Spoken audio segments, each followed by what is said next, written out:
अगर आप railway, SSC या किसी भी सरकारी एग्जाम की तैयारी कर रहे हैं, तो ये वीडियो आपके लिए बहुत ही खास होने वाली है, क्योंकि आज हम लेकर आए हैं रेलवे के सबसे इंपॉर्टेंट साइंस क्वेश्चंस जो बार बार एग्जाम में पूछे जाते हैं। इस क्लास में आपको सिर्फ सवाल ही नहीं, बल्कि उनके आसान और क्लियर कॉन्सेप्ट्स भी समझाए जाएंगे, ताकि आप अच्छे से तैयारी कर सकें और एग्जाम में ज्यादा से ज्यादा मार्क्स ला सकें। इसलिए इस वीडियो को पूरा जरूर देखें। और अगर आप ऐसे ही यूजफुल क्लासेस रोज पाना चाहते हैं, तो हमारे चैनल को सब्सक्राइब करना बिल्कुल ना भूलें और वीडियो को लाइक और शेयर जरूर करें। अब चलिए शुरू करते हैं आज की शानदार साइंस क्लास। आज का टॉपिक है गुरुत्वाकर्षण। गुरुत्वाकर्षण। पृथ्वी की त्रिज्या का मान कितना है? पृथ्वी की त्रिज्या का मान कितना है? तो सही आंसर है ए 6400 किलोमीटर। 6400 किलोमीटर त्रिज्या है। पृथ्वी की त्रिज्या का मान 6400 किलोमीटर माना जाता है। पृथ्वी पूर्ण रूप से गोल नहीं है, यह ध्रुवों पर थोड़ी चपटी और भूमध्य रेखा पर थोड़ी उभरी हुई है, इसलिए त्रिज्या भूमध्य रेखा पर थोड़ी अधिक, लगभग 63,078 किलोमीटर, और ध्रुवों पर थोड़ी कम, लगभग 63,357 किलोमीटर होती है।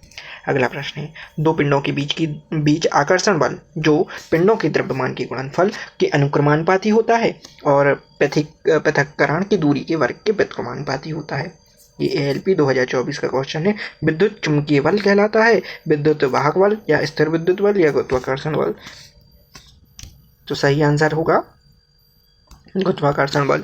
गुरुत्वाकर्षण बल वस्तुओं के द्रव्यमान के गुणनफल के अनुक्रमानुपाती होता है और उनके बीच की दूरी के वर्ग के व्युत्क्रमानुपाती होता है। अगला प्रश्न है, पृथ्वी द्वारा चंद्रमा पर लगाया गया बल कितना है? पृथ्वी द्वारा यदि G बराबर 6 × 10⁻⁻11 इंटू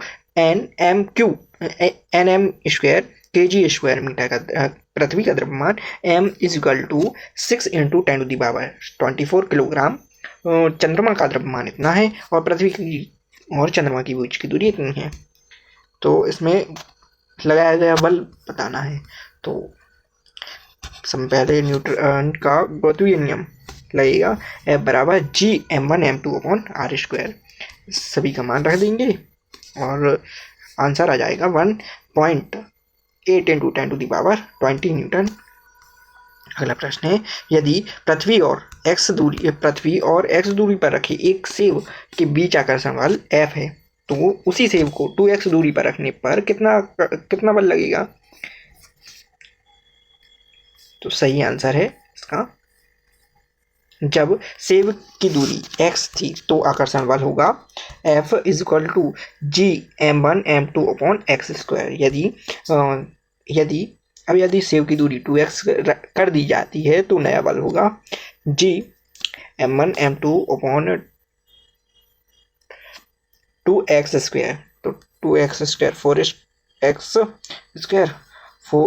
तो आंसर आएगा F/4।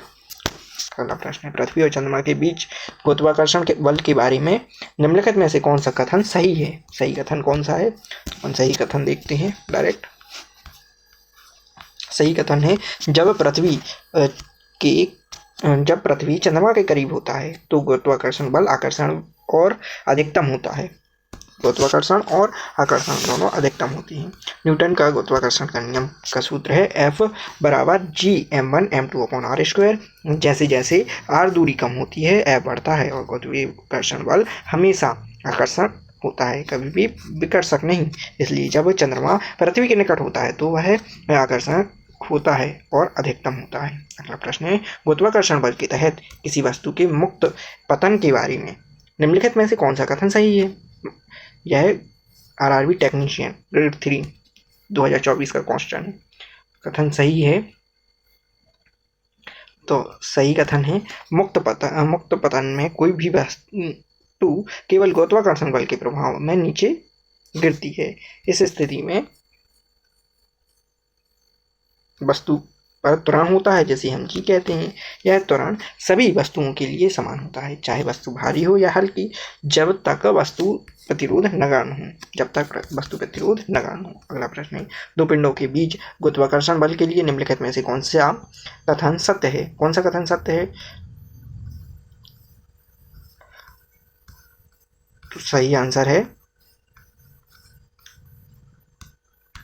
यह पिंडों के द्रव्यमान के गुणनफल के अनुपाती होता है। इसी बल के कारण पृथ्वी सूर्य के चारों ओर चक्कर लगाती है। सही आंसर है ए।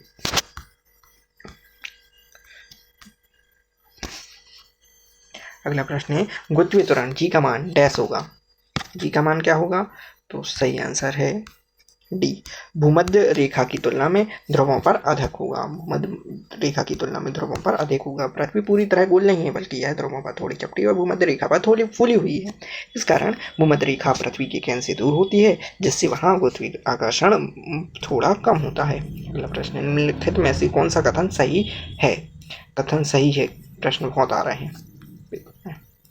सही कथन है द्रव्यमान और भार समान नहीं होते। पहले तो द्रव्यमान स्थिर अदिश राशि है और भार गुरुत्वाकर्षण पर निर्भर करता है और यह सदिश राशि है। अगला प्रश्न है यदि पृथ्वी का गुरुत्वीय त्वरण चंद्रमा के गुरुत्वीय त्वरण 6 के गुना है तो निम्नलिखित में से कौन सा कथन सही है?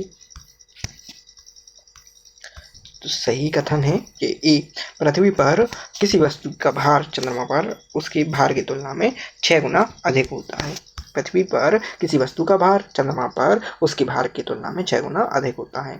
जब कहा गया है कि पृथ्वी का जी चंद्रमा के जी का 6 गुना है तो पृथ्वी बराबर 6g चंद्रमा, इसलिए किसी वस्तु का भार चंद्रमा की तुलना में 6 गुना अधिक होता है, तो 6w चंद्रमा। अगला प्रश्न है निम्नलिखित में से कौन सा गुरुत्वाकर्षण की सार्वभौमिक नियम की परिघटना से संबंधित नहीं है?